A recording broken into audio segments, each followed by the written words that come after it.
All right, time for stairs. This is how I figured out my stairs.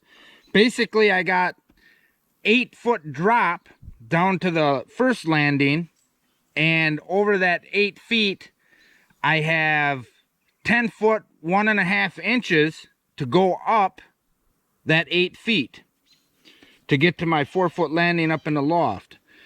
So basically, I just went, I don't know how good this is coming up on the camera, but I added up because I know if I'm going up 8 feet, 8 times 12 is 96. That's easy.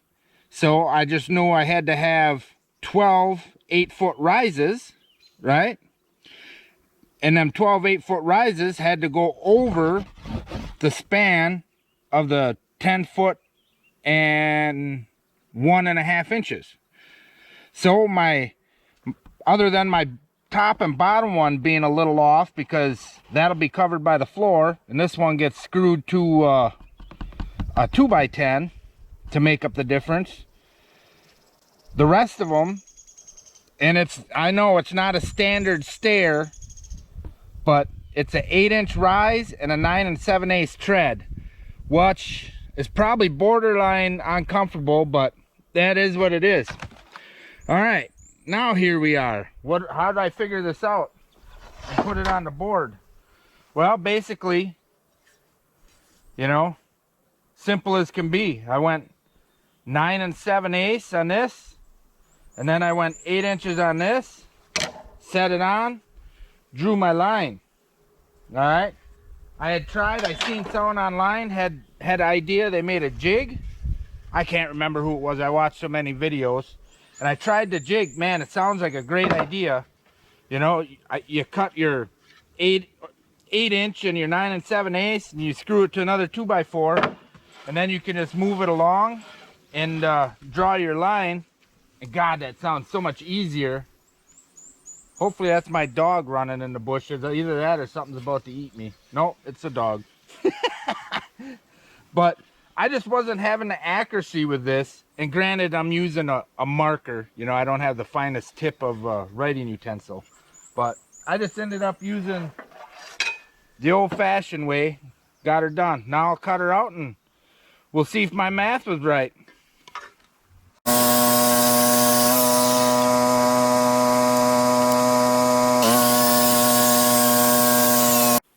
All right, before I can screw my stair stringer on, I need something on the bottom to screw it to. So I got a 2x10 here. I'm just going to screw up next to one of these lines. But there's more lines on here than the counter in Charlie Sheen's bathroom sink. All right, anyhow, I'm going to screw this on to these posts, and I'm going to screw it instead of nail it right away in case I got to do a little adjustment, because I'm not the most perfect cutter in the world. And I hate to admit it, but you look in the background there and you'll see another stair stringer leaned up on the edge of the building over there. And that, before I even did the math or anything, I looked up what Menards and Home Depot stock for stair stringers, and everything was like a 7-inch rise and like an 11-foot tread. Not 11-foot, 11-inch tread. So I took one of my 2x12s before I even did any research really, and I cut a 7-inch rise and a 12 or 11-inch tread. Boy, I can't even talk this morning. Need more soda. And I cut that out and I set it up here, and it didn't work at all. It was a complete fail. You would have hit your head on one of the beams going up. That's why these treads are designed the way they are, because I have to clear, I have to have a 4-foot landing over there, and I have to clear this beam when you're walking up. I think it said, now that I Googled it, you had to have, even though I'm not meeting building code, I Googled it, you would have had like 6 foot 8 inches from the bottom stair to your top, and that would have completely failed. All right, the moment of truth is here. I got the ladder set up. I got the screw gun down here. I screwed a little 2x4 to the top so I can hook it up there, because working by myself you need that extra set of hands. I screwed this block on here, so if everything is right, it should sit up there, sit on that block, and I won't have to swear at it.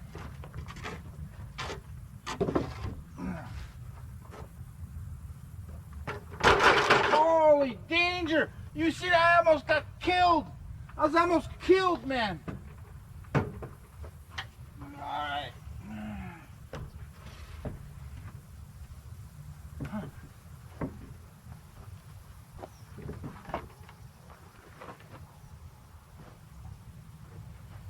Get a screw in here before it falls on my head. Alright, I got the other 2 stringers cut, and now it's time to put on some stair treads. For the stair treads, I'm just going to use 3/4 inch plywood, and I'm just going to nail it on with the nail gun. I got 2 3/8 inch nails. I just picked that number at random. I don't know if that's too short, too long. I was in the store and I'm like, that's the one right there. No rhyme or reason. I got this wrench sitting here because in case this crescent wrench, adjustable wrench, it ain't actually a crescent wrench. This one's made by Thorson, and it must be a metric because on the back it says Euro style. So don't they use a metric system? So I'm assuming this is a metric adjustable wrench, but that's just my theory. But yeah, we're going with these plywood stairs. They're probably going to look rough because, like, if you look at this, it rained last night, so all this clay is just gobbing up on my shoes. So these stairs, by the time after a week of us working on this building, are going to look rough. They're going to be covered in clay and it's going to be ground in, and so we're just going to go with these for now, and we'll see what they look like when we're done, or if we want to upgrade to something later. It's no big deal. But I can't complain too much about clay. It's taught me a lot since we've been working on stuff up here. You know, patience, humility, a little bit of anger and frustration. But it grows good crops out there, so I can't complain too much. If you can get it in, you got to find the sweet spot to plant though, because it can't be too wet, can't be too dry. But enough jabbering on. Time to get to work here. Thing ain't gonna build itself. So I got this end lined up. Oh, we got to turn our bad boy on here. All right, she's on. And I haven't even shot one of these nails yet. I don't know what it's gonna.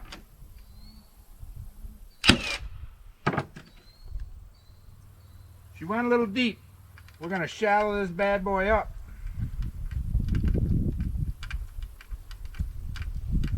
Probably quite a bit, eh? Alright. Worst case scenario. Oh, that's almost perfect. I'll just have to beat them with a hammer if they don't go deep enough. Oh, that ain't too bad. Now this one, I put a dot right in the middle at 20 inches since the stairs are 40 inches wide. Oh, I should be wearing safety glasses. Holy smokes. Gonna lose an eye.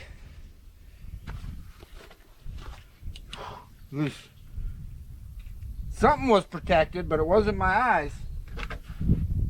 Alright.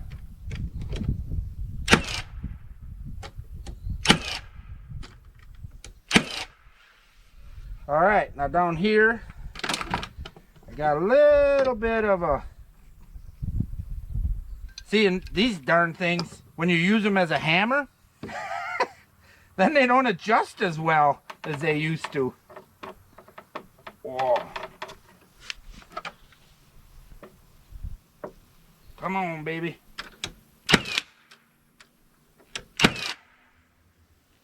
Oh, perfect. Now you're a little, oh, how am I going to do this one? Oh, I don't know how I can push that out. pushing that out. Maybe I beat a board in there. Kind of like to keep this square. That's what I'm going to do. I'm going to go cut a board. Oh, I didn't have to cut no stinking board. Got to use my head here. All I got to do is put my fat rear into it. Oh, shot that nail a little crooked. Better do another one. All right, one down. I'll get the rest of these on and then we can take a look up top. All right, so the stair treads are on. I'm happy with that.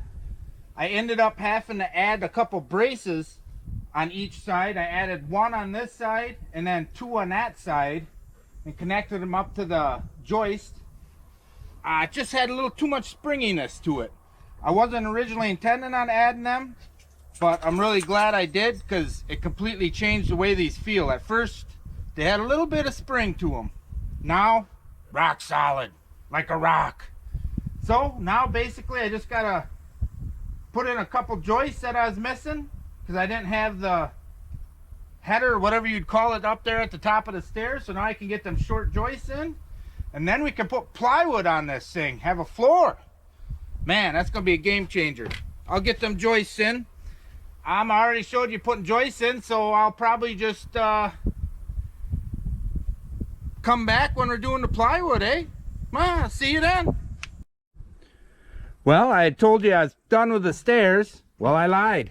I had to add 2 pieces of blocking, so when I put the plywood down, it has something to support it.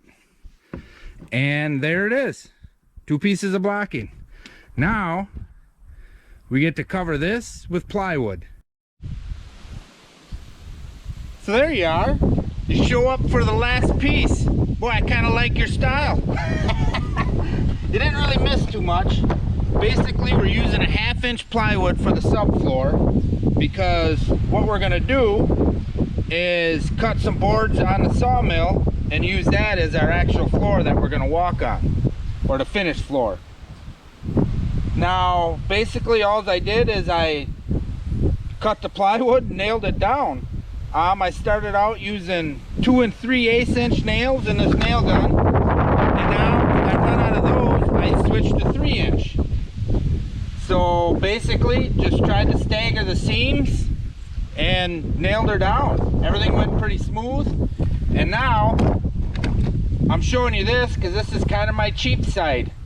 I could have cut another sheet and had one full piece here, but no, I'm going to show you that I'm human, kind of cheap, and I'm just going to scab this piece in here, and then it's done. Oh, look at that, done just like that, out of nails. Here's the nails I'm currently using. Pass load, 3 inch. These are the interior ones. For anything that went into the treated, I use 3 1/8 inch galvanized ones. Alright, you can see my skill level with the skill saw isn't high on the ranking list there. A few little gaps.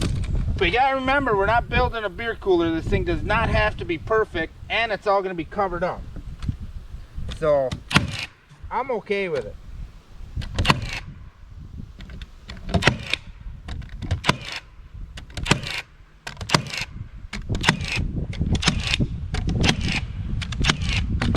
Woo!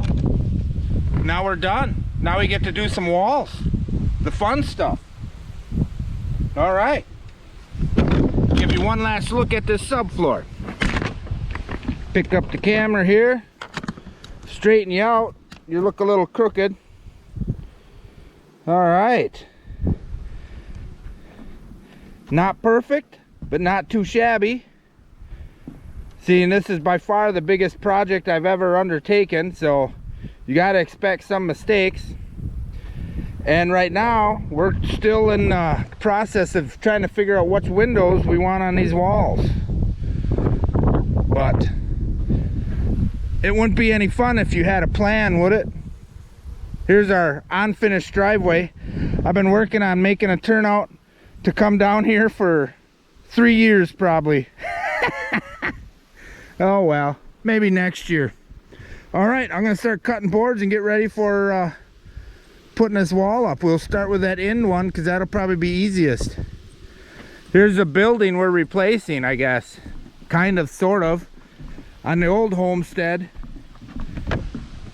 That right there, if you can see it, that was their barn. Granted, that was a few years ago. All right, here's the first wall. Sitting here ready to get raised up.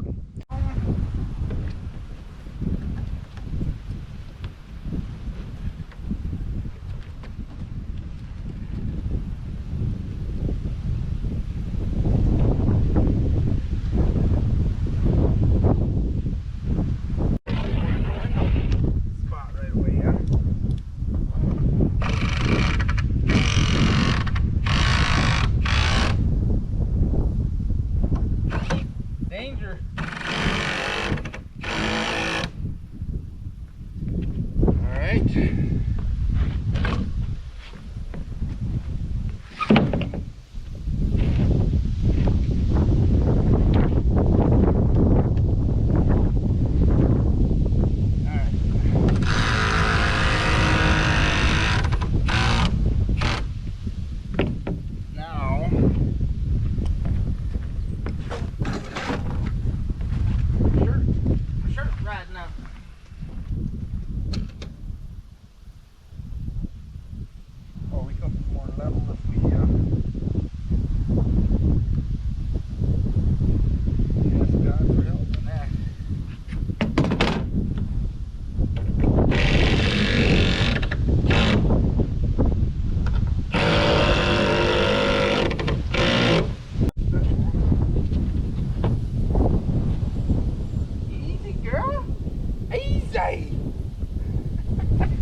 All right, when building these headers, I basically got two 2x8s and then a sheet of 1/2-inch plywood that I cut into strips big enough to make it.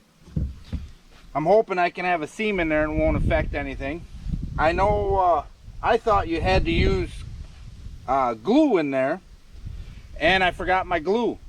So I called the building inspector and I asked him, and he says nowhere in any building code does it call for putting glue in there unless your engineer or whatever specs it. But he says the loads put on these headers, you don't necessarily need the glue. He said, I think it was 2 nails every 12 inches or something like that it had to be. But he said I was fine not using glue, so I haven't been using glue building them. Which seems weird because I always thought you had to.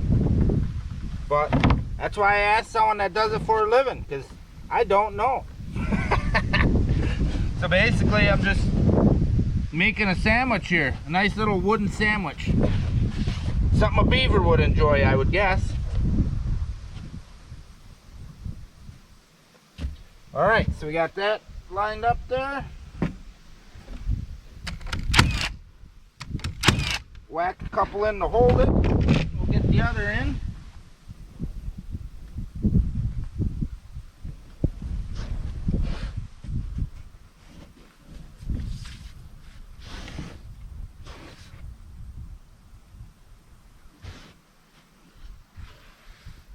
Make sure nothing's sticking out. Okay. Looks good.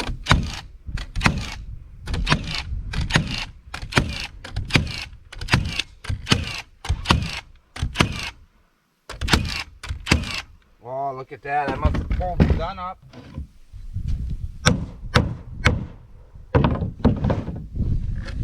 Then after I was flipping those nails in,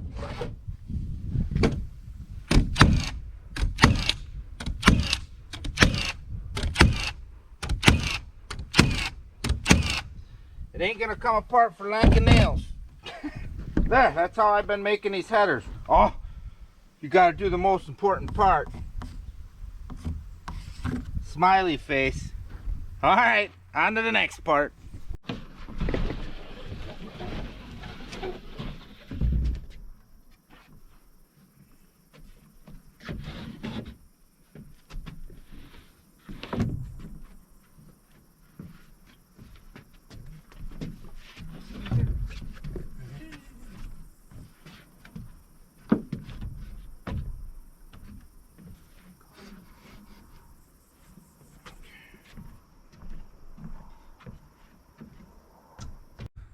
Enough of that. Let's talk about how I leveled these, whatever you call them, rafter supports out. Basically, I got this Johnson laser level off of Amazon, and it came with this fancy little bracket. So I went through and I found the point or the height I wanted the bottom of that board to be, and then I hooked this bad boy up, and I've just been transferring marks. So each post has a mark on it at the exact same height. That's all level. I mean, it makes it simple as can be. There's one post I couldn't get, which is, hate to spin you, but the very back post of this building. I got it now though. Whoa, my ladder weeble wobbled. So I got her now, but I'll show you how I'm getting it. All right, let's look back at this laser level. I got the fancy glasses on. You're not supposed to look at the laser, but ooh, are you going blind? All right, anyhow, so the laser level's on, and it's throwing the laser out at a line that's level with all them other lines on these posts. So to get this line, basically you take their fancy little gadget, you turn it on, you set it on here. All right, can you see that? And you slide her up. If there's an arrow pointing up, it wants you to go up. Arrow pointing down, it wants you to go down. And then when it's got the line, oh, where it is, there it is, there's the line. Then you just draw your mark, and then after I draw my mark, I take this little fancy doodad and I just slide her up and I transfer it to the post, you know, on this side, and then I go on the other side. But just figured I'd throw that in this video, show you how I'm leveling everything out up in the air, so it doesn't turn out like a Dr. Seuss type house. All right, well, I'll get this last support board here nailed up, and we'll go on from here. All right, now on the open overhang, getting a little farther along here, I got a 2x6 at front, in front there for bracing. Then I got a 2x8 going along to support the rafters, and there will be an additional 2x8 when I'm done on the inside of the post, butted up tight against the bottom of the rafters on this end. Okay, up top I got a 2x8. Well, let's go up there, I'll show you. All right, here we are. I got a 2x8 nailed into the stud framing on my upper walls. This one, it's about 30 inches up from the floor of the loft here. Basically this 2x8, I cut it, gosh, I want to say it's around 26 degrees, just so it matches the angle of these rafters. And it's shooting at a 6/12 pitch, but my distance is a little different than 8 feet, and the height I went up is a little less, so it's somewhere between a 5/12 and a 6/12 pitch. But yeah, that's how I'm attaching these rafters. I'm cutting a little bird's mouth on the bottom there, and then I'm just toenailing them into this 2x8. Simple enough, huh? I'll show you how I get the rafters cut. All right, first a disclaimer of sorts. I am by no means an expert, and I don't even consider myself a carpenter. What I am is a guy that is trying to build himself a little barn so he can store his tractor and his junk. So take that as you will. all right? But basically, how I cut the bird's mouth on these rafters is I took my square, and like I said before, my pitch, my overhang there is between a 5/12 and a 6/12. So basically, I put my square on the board, pivoted it like that, and I drew, that's how I got that back line, all right? So then I took my square, flipped it over like this, well, like this actually, and I put it on that line I drew with the first one, and then I drew it up, and that's how I got that line. And I wish I could tell you some kind of scientific wizardry on how I knew how far to go from the other end of the rafter to make these lines. But basically what I did is I cut this end. I knew it had to be about 26 degrees. And then I took my rafter and I temporarily screwed it to this angled piece of 2x8. And I just let it flop down on that board down there.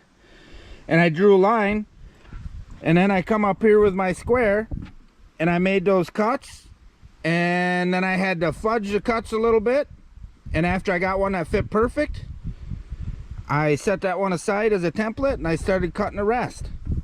Like I said, it's not perfect, but it's good enough for what I'm trying to do. If you see that board, that's just there temporarily. I've been moving it down as I go to make sure the post is the exact same distance from this wall as the last post. And then I figure once I get the rafters on, it's okay to take it away because the rafters are kind of holding that board in place. But yeah, that's how I'm doing that part. And I learned one thing this week. The most critical part to doing framing is actually doing it, because none of it gets done when you're out trout fishing. Just a little life tip there. All right, I'll go cut an angle. I got to cut another chunk of board to finish this side off, and we'll get her done.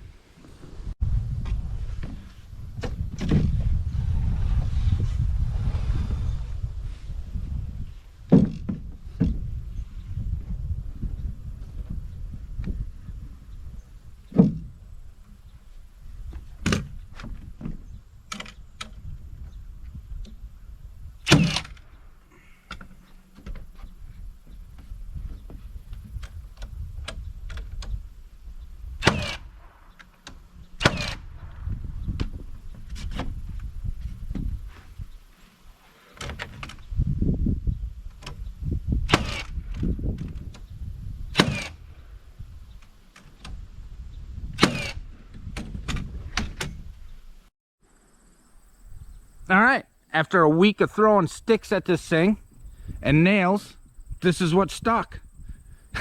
Here we are. Well, I can't say it was a week because I probably spent half the days fishing. A little part of every day I went fishing, and I probably won't be able to eat trout again for a month because I've been eating trout like every day. But the trout fishing up here in Upper Michigan is some of the greatest in the world. So is bluegills, man. Bluegills get some shade, but man, I enjoy going out and catching them things. So pretty much every day did a little fishing, and the weather obliged. But anyhow, back to this building and wrapping up this video. Okay, so we got rafters. Whoosh. First time I've ever installed rafters. Went fairly smoothly.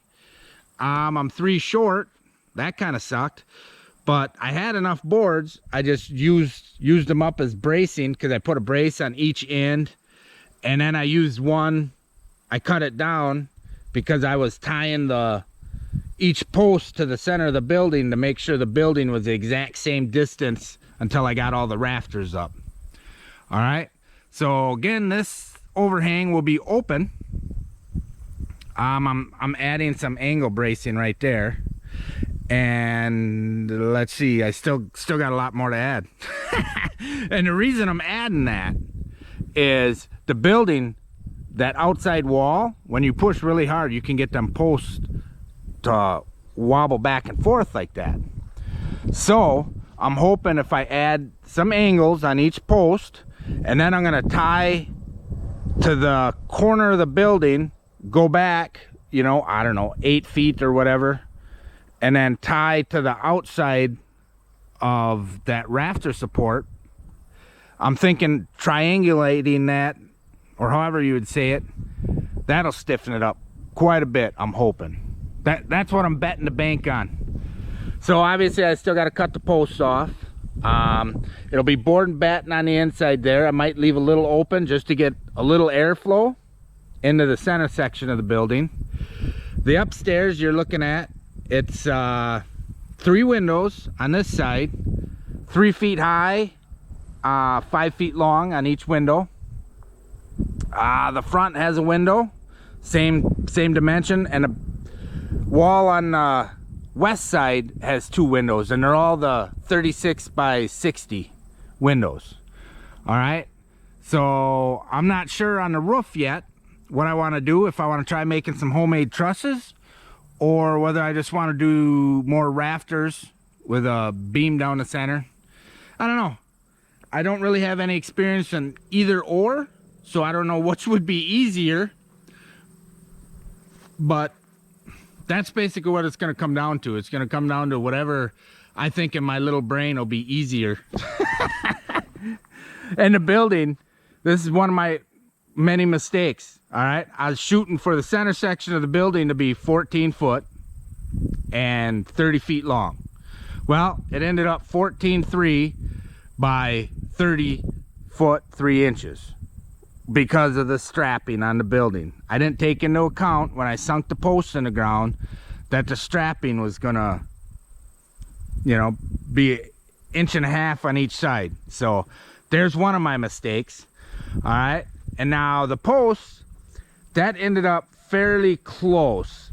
I mean, on the bottom, I'm out by 1/2 inch on this side, and the one side miraculously it's like probably less than 1/4 inch.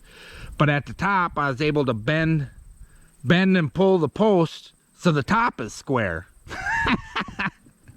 But yeah, dealing with these posts, at least with the methods I use to put them in, I mean, a 1/2 inch over 30 feet, I'll take that. Yeah, I'll take that. It's not perfect. I'd much rather prefer perfect, but I don't get perfect very often. I added some angle braces here. I don't think that was in the last video. 4 by 6 posts. I just cut, and right now I got 4-inch screws holding it, but I'm gonna buy some of them timber lock screws and jam them up real firm. Get them in there real tight, good and tight. All right, now we look at this. This wall will be open. Okay, got my stairs in the back, and then this outside wall, this overhang will be enclosed. All right, so it'll be enclosed, and then it'll have a plank floor, so you can step from the plank floor into where the tractor will be. That'll be all gravel on the floor in there. And then the stairs will come down, make a 90. And now I'm actually thinking of putting a little compost toilet right beside that, walling off a little section right beside the stairs, somewhere down there, just so I don't have to run so far in the middle of the night. All right, so the roof over here will end up being exactly like that roof over there.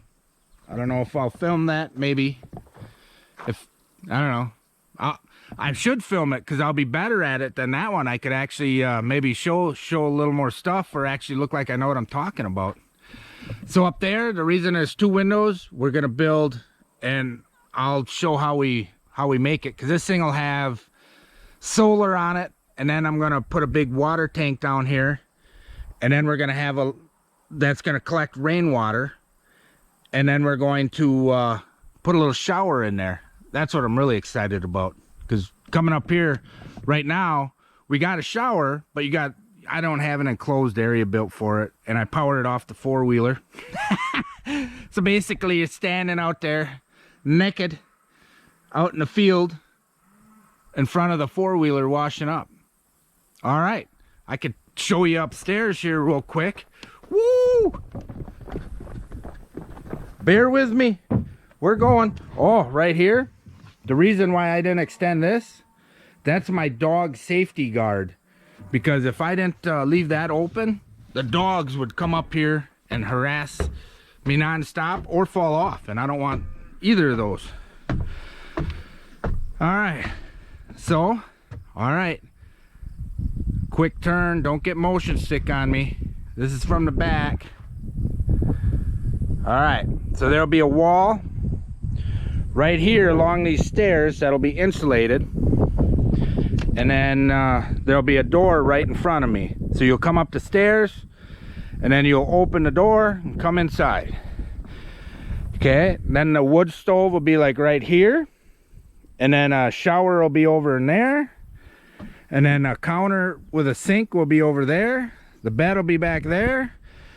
And the rest will just be good open space. All right, we got decent views. That's a little clover field. You can see out there. And then that, I know it looks like hell back there. We just planted turnips and radishes in that tilled section. Underneath that dungy old apple tree, we got sunflowers. And then behind that plum tree that's also old and on its way out, there's clover. All right. And then this side, there's some kind of homely looking trees. Box elder's gonna go. Wife wants me to dig a pond back in that little crook. And then our driveway is gonna come down here. All right. Here's the old barn we're replacing. Off right here. If you look way off in the distance, you can see the sawmill. I got a little Woodland Mill sawmill, and basically that's how I'm going to cover and finish building this thing. We're still buying studs and stuff like that for the roof, but everything else we're gonna cut. We just didn't want to use up all of our big trees cutting this type of lumber, so it is what it is. All right, and don't think this isn't going to be a house. This is just like a temporary place to stay, because we're going to build a cordwood house. I know, I hate to be spinning you all over, going to get you sick, but on top of the hill, there's a hill over there. That's where the house will be. So you can't really see the spot, but we needed a staging area so we can build the house. You know, I need a spot to keep all my tools nice and secure and dry. I need a spot where I could cut stuff in the rain, a spot where I could stack up, because we got all of our cedar for the cordwood here on the property already. I got it, all the logs are peeled, stacked, just drying. So if we can get this thing done, hopefully this year, maybe not completed this year, but hopefully dried in at least, then next year we can finish this and maybe start on the cordwood, and that'll be exciting. All right, I guess I better quit rambling. This is getting kind of long. Thanks for watching. Catch you next time.